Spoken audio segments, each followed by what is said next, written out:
الحمد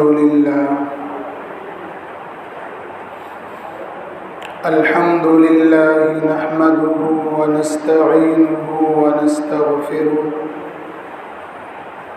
ونؤمن به ونتوكل عليه ونعوذ بالله من شرور أنفسنا ومن سيئات أعمالنا من يهده الله فلا مضل له ومن يضلله فلا هادي له ونشهد أن لا إله إلا الله وحده لا شريك له ونشهد أن سيدنا ومولانا محمدا عبده ورسوله أما بعد فأعوذ بالله من الشيطان الرجيم بسم الله الرحمن الرحيم لقد كان لكم في رسول الله أسوة حسنة لمن كان يرجو الله واليوم الآخر وذكر الله كثيرا صدق اللہ العظیم۔ معزز سامعین اعظام، اللہ تبارک و تعالی کا بے انتہا کرم یہ ہوا، اللہ تبارک و تعالی نے ہمیں ایمان والا بنایا۔ اللہ ہمیں اپنے ایمان کی قدردانی کی توفیق عطا فرمائے اور ہم سب کا خاتمہ ایمان پر فرمائے۔ اللہ تبارک و تعالی نے مزید کرم یہ فرمایا کہ بغیر ہماری چاہت کے، بغیر ہمارے مانگے اور بغیر ہمارے دعا کیے ہوئے اللہ تبارک و تعالی نے ہم سب کو آخری نبی جناب محمد الرسول اللہ صلی اللہ علیہ وسلم کی امت میں پیدا فرمایا۔ اللہ کے نبی صلی اللہ علیہ وسلم کی امت میں پیدا ہو جانا یہ اللہ کا اتنا بڑا انعام ہے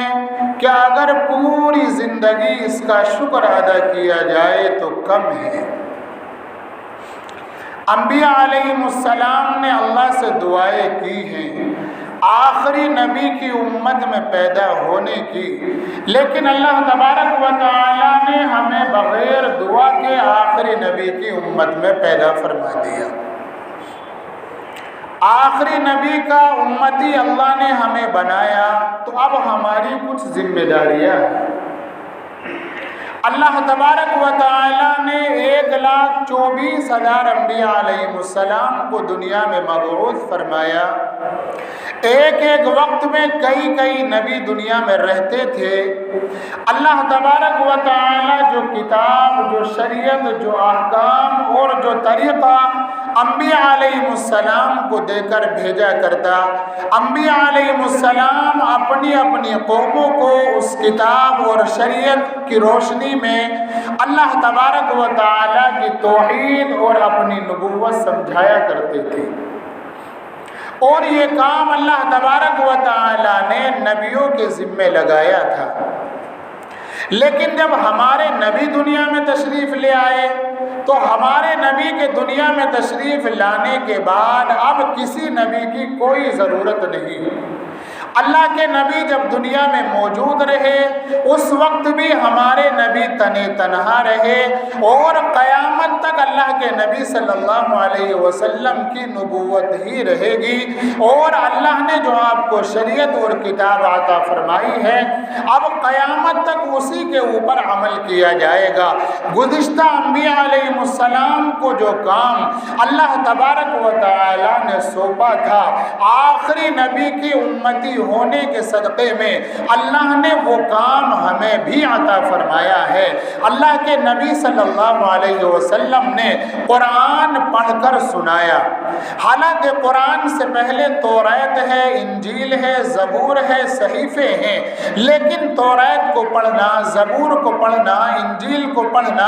اور ان صحیفوں کو پڑھنا یہ نبیوں کا کام تھا، اور قوم کو پڑھ کر سنانا یہ نبیوں کی ذمہ داری تھی۔ یہی وجہ رہی کہ جب تک نبی دنیا میں موجود رہتے ان کی لائی ہوئی کتابیں اپنی اصلی شکلوں پر موجود رہتی، اور جب نبی دنیا سے تشریف لے جاتے ان کی لائی ہوئی کتابوں کو، ان کے لائے ہوئے طریقوں کو لوگ اپنی مرضی کے مطابق ڈھال لیتے، جو باتیں ان کو اچھی لگتی کتابوں میں داخل کر دیتے، اور جو باتیں انہیں پسند نہ آتی ان کو کتابوں سے باہر کر دیتے۔ یعنی نبی اگر رہتے کتابیں اپنی اصلی شکل پر رہتی، اور جب نبی دنیا سے چلے جاتے لوگ ان کتابوں کو بدل دیا کرتے تھے، اس لیے کہ اللہ نے ان کتابوں کو پڑھنے کا، کتابوں کو سنانے کا، کتابوں کی تعلیم کا اور کتابوں کی تبلیغ کا جو ذمہ لگایا وہ انبیاء علیہ السلام کو لگایا تھا۔ لیکن جب ہمارے نبی آئے، اللہ نے جو کام نبی کو دیا وہی کام اللہ کے نبی نے اپنی امت کے سپرد فرمایا۔ اللہ کے نبی اگر قرآن پڑھتے ہیں، صحابہ بھی قرآن پڑھتے ہیں، اگر نبی قرآن کی تبلیغ کرتے ہیں صحابہ بھی تبلیغ کرتے ہیں، اگر نبی برے کاموں سے روکتے ہیں صحابہ بھی برے کاموں سے روکتے ہیں، اگر نبی لوگوں کو اچھی باتیں بتاتے ہیں صحابہ بھی لوگوں کو اچھی باتیں بتاتے ہیں۔ اور ایک وقت وہ آیا، حجۃ الوداع کا موقع ہے، اللہ کے نبی کے سامنے صحابہ تشریف فرما ہے، اللہ کے نبی نے معلوم کیا میرے پیارو، اللہ نے جو دین اور جو شریعت اور جو کتاب مجھے لے کر بھیجا تھا کیا میں نے وہ تم تک پہنچا دی؟ تمام صحابہ نے بیک زبان ہو کر کہا یا نبی اللہ ہمارے ماں باپ آپ پہ قربان ہو جائیں، آپ نے خالی پہنچایا نہیں بلکہ آپ نے پہنچانے کا حق ادا کر دیا۔ اللہ کے نبی نے آسمان کی جانب اٹھایا، اللہ کو گواہ بنایا اور امت کو گواہ بنایا، اور اس کے بعد اللہ کے نبی نے امت کو یہ پیغام دیا کہ جو باتیں میں نے آپ کو بتائی ہیں اور جو طریقہ میں نے آپ کو سکھایا ہے اب تمہاری ذمہ داری ہے اپنے بعد میں آنے والوں تک یہ بات پہنچانا۔ یعنی وہ کام جو گزشتہ نبی کیا کرتے تھے آخری نبی ہونے کے صدقے اور آخری نبی کے امتی ہونے کے صدقے اللہ نے وہ کام ہمیں بھی دیا ہے۔ آج ہماری بھی ذمہ داری ہے اس قرآن کو پڑھا بھی جائے اور دوسروں کو پڑھایا بھی جائے، اچھی باتوں پر خود بھی عمل کیا جائے اور دوسروں کو بھی عمل کے اوپر ابھارا جائے، برے کاموں سے خود بھی روکا جائے اور دوسروں کو بھی روکا جائے، اور باقاعدہ اپنی بستیوں کے اندر اپنے نوجوانوں کی فکر لی جائے، بے نمازیوں کی فکر لی جائے، جو قرآن سے دور ہیں ان کی فکر لی جائے۔ یعنی آخری نبی کے امتی ہونے کا ہمارے اوپر یہ ذمہ داری ہے کہ جو کام انبیاء علیہ السلام کیا کرتے تھے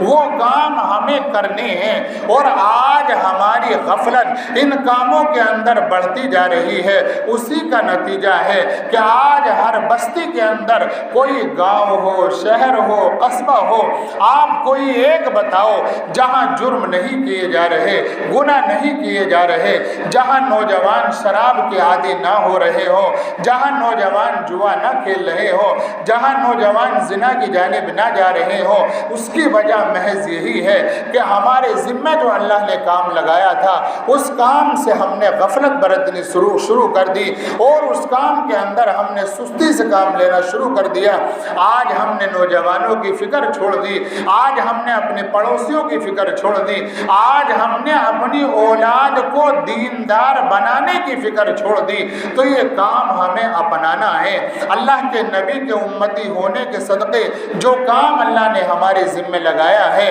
اور ہمارے اوپر جو ذمہ داریاں ڈالی ہیں اس کام کو ہمیں کرنا ہے۔ اگر ہم کرنے والے ہو جائیں گے تو انشاءاللہ ہمارے معاشرے کے اندر بڑی آسانی سے سدھار آ جائے گا۔ اور اگر ہم یوں ہی باتیں کرتے رہیں گے،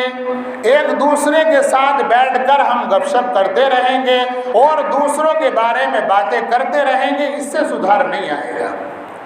باتیں کرنے سے سدھار نہیں آئے گا، کام کرنے سے سدھار آئے گا۔ آپ کو کام کرنا ہے جو آپ کے ذمہ لگایا ہے۔ بہرحال یہ بات میں نے آپ کو بتائی۔ قرآن کریم کی جو آیت کریمہ میں نے تلاوت کی ہے وہ اسی مناسبت سے تلاوت کی ہے۔ یہ مہینہ جو چل رہا ہے اس مہینے کو ربیع الاول کہا جاتا ہے۔ اس مہینے کے فضائل کیا ہیں، مناقب کیا ہیں، اس کے انعامات کیا ہیں، اللہ کے یہاں اس کا مقام کیا ہے، یہ ساری باتیں بتانے کا تو اتنا لمبا وقت نہیں ہوتا۔ بس اتنی سی بات میں آپ سے عرض کر رہا ہوں کہ یہ مہینہ اس لیے مبارک ہے اور اس لیے برکتوں والا ہے کہ اس مہینے کے اندر امام الانبیاء دنیا کے اندر تشریف لے کر آئے ہیں۔ ہم سب کے آقا جناب محمد رسول اللہ صلی اللہ علیہ وسلم دنیا میں تشریف لائے ہیں۔ اگر آپ کے ذہن میں یہ بات ہو مولانا صاحب نبی تو 1,24,000 آئے ہیں، وہ بھی کسی مہینے میں آئے ہوں گے، کسی ہفتے میں آئے ہوں گے، کسی دن میں آئے ہوں گے، سارے نبیوں کے آنے کا تو ایک مہینہ نہیں ہوگا، یہ بات بالکل صحیح ہے۔ وہ نبی بھی کسی نہ کسی مہینے میں اور کسی نہ کسی دن اور کسی نہ کسی ہفتے تشریف لے کر آئے ہیں، لیکن وہ نبی ہیں، وہ رسول ہیں اور ہمارے آقا امام الانبیاء ہیں، ہمارے آقا رسولوں کے رسول ہیں اور رسولوں کے سردار ہیں، نبیوں کے سردار ہیں، پوری امت کے سردار ہیں۔ آپ کہو گے مولانا نبی اور امام الانبیاء میں کیا فرق ہوتا ہے؟ وہ بھی اللہ کے نبی ہیں، یہ بھی اللہ کے نبی ہیں۔ بڑے آسان لفظوں میں آپ سے بتاؤں، جس کا کلمہ امت پڑھا کرتی ہے اور جس کا کلمہ قوم پڑھا کرتی ہے اسے نبی کہا جاتا ہے، اور جس کا کلمہ نبی پڑھا کرتے ہیں اسے امام الانبیاء کہا جاتا ہے۔ یعنی جس کا کلمہ لوگ پڑھیں، قوم پڑھے،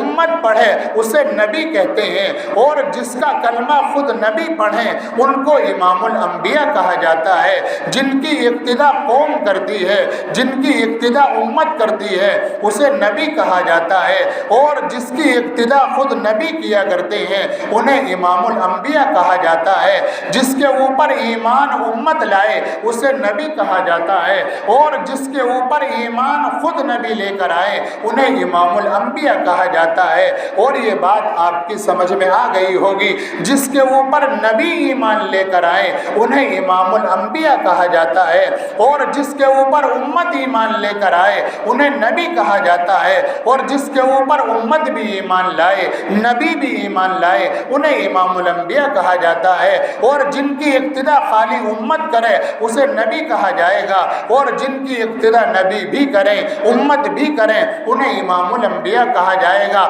اللہ نے قرآن میں انبیاء علیہ السلام کو حکم دیا لَتُؤْمِنُنَّ بِهِ، تم سب کو ایمان لانا ہے میرے آخری نبی پر، یعنی تمام نبی ہمارے نبی پر ایمان لے کر آئے، اس لیے ہمارے نبی کو امام الانبیاء کہا جاتا ہے۔ اور وہ نبی دنیا میں تشریف فرما رہے، ان کی ابتدا ان کی امتوں نے فرمائی، اگر وہ مصلی پر رہے تو صفوں میں ان کی امتیں رہی، اس لیے ان کو نبی کہا جاتا ہے، اور اگر مصلی پر ہمارے نبی رہے تو بیت المقدس میں صفوں میں تمام نبی کھڑے رہے، اس لیے ہمارے نبی کو امام الانبیاء کہا جاتا ہے۔ نبی اور امام الانبیاء میں کیا فرق ہے یہ آپ کی سمجھ میں آ گیا ہوگا۔ اللہ کے نبی اس مہینے میں تشریف لائے، اس لیے یہ مہینہ خوشیوں والا ہے۔ اور ایک بات ذرا بالکل صاف لفظوں میں سمجھیے گا، اللہ کے نبی کی آمد پر خوشی منانا یہ ہماری نہیں بلکہ 18,000 مخلوقات کی ذمہ داری ہے۔ اللہ کے نبی کی آمد پر خوشی منانا یہ ہمارے ایمان کا حصہ ہے، اور یہ خوشی ہم ہی نہیں منا رہے بلکہ 18,000 مخلوق نے اللہ کے نبی کی آمد پر خوشی منائی تھی، منا رہی ہے اور مناتی رہے گی۔ بلکہ اس سے آگے بڑھ کے میں آپ کہوں گا اللہ کے نبی کی آمد سے پہلے اللہ کے نبی کی آمد سے پہلے ہی نبیوں نے خوشی منائی ہے۔ اللہ کے نبی صلی اللہ علیہ وسلم کا تذکرہ ہو گیا ہے۔ یہی فرق ہوتا ہے ایک عام آدمی میں اور امام الانبیاء میں، ایک نبی میں اور امام الانبیاء میں۔ جب کوئی دنیا میں انسان تشریف لاتا ہے اس کا تعارف اسی وقت سے ہوتا ہے جب کوئی نبی دنیا میں تشریف لاتا ہے، اس کا تعارف اس کی پیدائش سے ہوتا ہے۔ بھائی آپ کے یہاں کوئی بچہ پیدا ہوا، اب اس کا تعارف شروع ہوگا، اس کا نام رکھا جائے گا، اب وہ کیا کاروبار کرے گا، کیا پڑھے گا، اس کی عمر کتنی ہوگی، اس کی تعلیم کیا ہوگی، اس کی پیدائش کے بعد اس کا تعارف ہوتا ہے۔ خالی ہمارے نبی کی ذات گرامی ایسی ہے، اللہ کے نبی ابھی دنیا میں تشریف نہیں لائے تھے، بلکہ دنیا کا پہلا انسان جن کو آدم علیہ السلام کہا جاتا ہے وہ دنیا میں آئے۔ انہوں نے آ کر ہمارے نبی کا تعارف کرانا شروع کر دیا، اور ان کے بعد میں 1,24,000 نبی آئے، اور سارے نبیوں نے ہمارے نبی کے دنیا میں آنے سے پہلے، پیدائش سے پہلے، میلاد سے پہلے اللہ کے نبی کا تعارف کرانا شروع کر دیا۔ یہ فرق ہے نبی اور امام الانبیاء میں۔ اللہ کے نبی کی پیدائش سے پہلے ہی اللہ کے نبی کا تعارف شروع ہو گیا۔ اللہ کے نبی صلی اللہ علیہ وسلم کے بارے میں لوگوں کو بتایا جانے لگا، اللہ کے نبی صلی اللہ علیہ وسلم کے بارے میں لوگوں کو سمجھایا جانے لگا۔ تو یہ بات میں نے آپ حضرات سے کہی، ہمارے علماء کا یہ عقیدہ اور ماننا ہے اللہ کے نبی کی آمد پر خوش ہونا یہ ہمارے ایمان کا حصہ ہے، اور خوش ہونا چاہیے، لیکن خوش ہونے کا طریقہ جو ہمیں صحابہ سے ملا، تابعین سے ملا، اور تبع تابعین سے ملا، ائمہ سے ملا، مجتہدین سے ملا، بزرگوں سے ملا، اللہ والوں سے ملا، اسی انداز میں ہمیں خوش ہونا چاہیے۔ آج جو لوگ خوشی منا رہے ہیں اور خوشی کے نئے نئے طریقے بنائے جا رہے ہیں، پہلی بات تو یہ سمجھیے گا کہ جو چیز اپنی شکل دن بدن بدل دیا کرتی ہے وہ سنت نہیں بدعت کہلایا کرتی ہے۔ سنت جو آج سے 1500 سال پہلے جس شکل میں تھی آج بھی اسی شکل میں ہے اور قیامت تک اسی شکل میں رہے گی۔ اگر کوئی چیز شکلیں بدل رہی ہے وہ بدعت ہوتی ہے۔ کل شکل اور تھی، آج شکل اور ہے۔ جو طریقہ خوشی کا آج جاری ہوا ہے یہ طریقہ اب سے 50 سال پہلے نہیں تھا،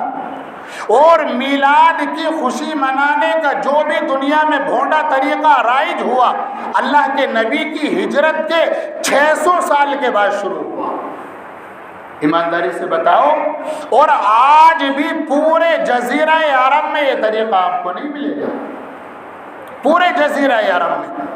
اور لوگ اس طریقے پر قرآن حدیث پیش کرتے ہیں، قرآن کی آیتیں پیش کرتے ہیں، احادیث پیش کرتے ہیں۔ ان تمام کا جواب دینے کے لیے تو گھنٹوں چاہیے۔ میں تو ایک بات بتا رہا ہوں، ایمانداری سے بتاؤ، جن صحابہ نے قرآن کو لکھا، اللہ کے نبی کی زبان سے سنا، اللہ کے نبی کے سامنے اللہ کے نبی نے ان کو قرآن پڑھ کر سنایا، جن صحابہ کا تذکیہ خود اللہ کے نبی نے فرمایا، کیا ان صحابہ نے ان آیات اور احادیث کو نہیں سمجھا تھا؟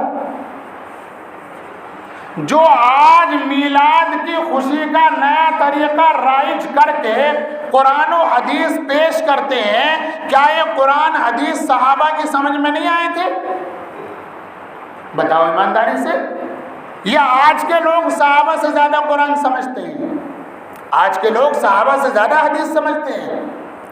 کیا یہ قرآن و حدیث تابعین کی سمجھ میں نہیں آئے تھے؟ سب کی سمجھ میں آئے تھے، لیکن حضرت ابو بکر کا 2 سال کا دور ہے، فاروق اعظم کا 10 سال کا دور ہے، عثمان کا 12 سال کا دور ہے، علی کا 5 سالہ دور ہے، یعنی ایک لمبا سلسلہ ہے 600 سال تک صحابہ، تابعین، تبع تابعین، مجتہدین، امام، اللہ والے بزرگوں کا، لیکن کہیں بھی یہ طریقہ نہیں ہے جو طریقہ ہم نے بنایا۔ بھائی میلاد کی خوشی، اللہ کے نبی صلی اللہ علیہ وسلم پیر کے دن روزہ رکھا کرتے تھے، اللہ کے نبی سے معلوم کیا تو اللہ کے نبی نے اس کی وجہ یہ بھی بتائی کہ یہ میری پیدائش کا دن ہے، یہ میری پیدائش کا دن ہے۔ تو اللہ کے نبی صلی اللہ علیہ وسلم بھی خوشی منا رہے ہیں، اور انداز کیا ہے؟ اللہ کی عبادت، اللہ کی عبادت کی جائے، اللہ تبارک و تعالی نے اسی لیے پیدائش اور وفات دونوں کا ایک مہینہ رکھا، کہیں خوشی میں لوگ آ کر میری شریعت کو بھول کر حدود پار نہ کر جائیں، اور اللہ نے اسی لیے اسی مہینے میں وفات رکھی، اور وفات کے غم میں ڈوب کر لوگ کہیں حدود سے پیچھے نہ ہٹ جائیں، اس لیے اسی میں پیدائش رکھی۔ یعنی ہمارا جو طریقہ ہونا چاہیے وہ درمیانہ ہونا چاہیے، ہم نہ حد سے آگے بڑھتے ہیں نہ حد سے اترتے ہیں، بلکہ حد پر رہ کر کام کرتے ہیں۔ خوشی منانی ہے، اللہ کے نبی کا تذکرہ کیا جائے، روزہ رکھ لیا جائے، صدقہ کر دیا جائے، اللہ کے نبی کی تعریف کی جائے، لیکن ایمانداری سے بتاؤ یہ طریقہ جو آج رائج ہے، اس طریقے کو اور اس چیز کو مٹانے کے لیے تو خود ہمارے نبی تشریف لائے، سنگیت کو، ڈھول باجے کو ختم کرنے کے لیے تو نبی تشریف لائے، اور جو نماز چھوڑ دے، اللہ کے نبی نے فرمایا کہ میرا دل یہ چاہتا ہے جو لوگ نماز نہیں پڑھتے گھروں میں ہیں، ان کے گھروں کو جا کر میں آگ لگا دوں،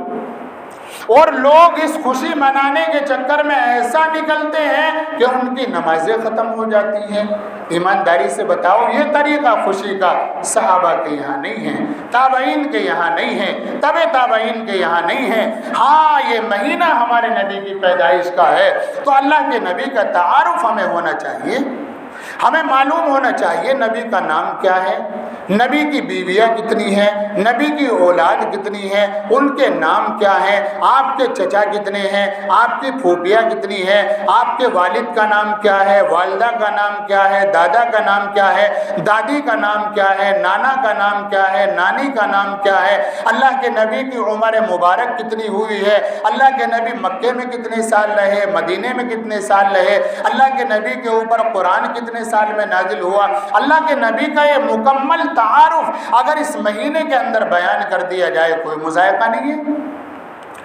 اور اگر اس کو سننے کے لیے مجلس لگا لی جائے، سلیقے سے مسجد میں بیٹھ کر ایک عالم آئے اور آپ کو نبی کا تعارف کرا دے، کوئی مسئلہ نہیں ہے۔ آپ کو معلوم نہیں ہونا چاہیے ہمارے نبی کا نام محمد اور احمد ہے،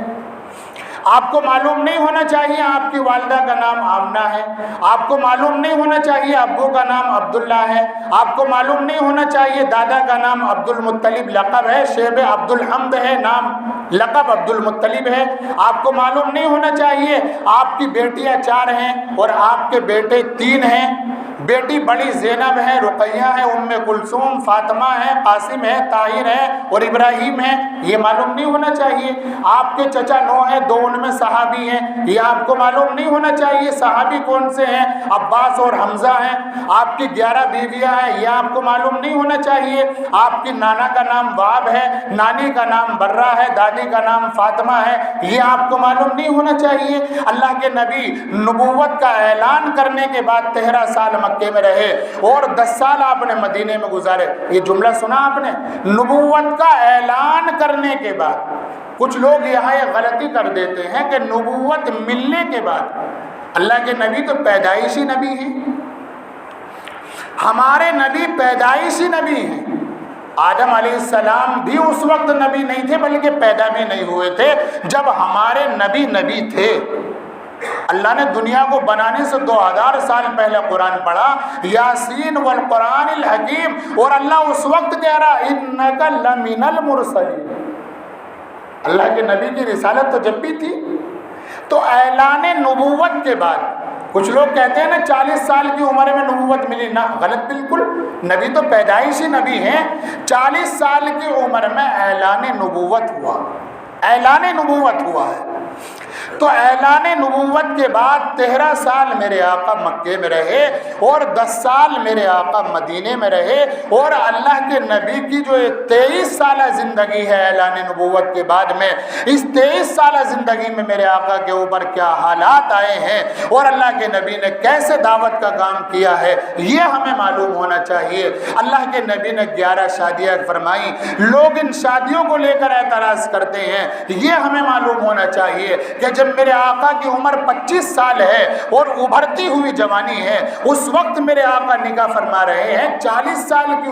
عمر کی عورت سے جن کا نام خدیجہ ہے، اور پہلے 2 مرتبہ ان کی شادی ہو چکی ہے۔ اور کب تک یہ نکاح چلا ہے؟ اللہ کے نبی نے اعلان فرمایا 40 میں، اور 10 نبوت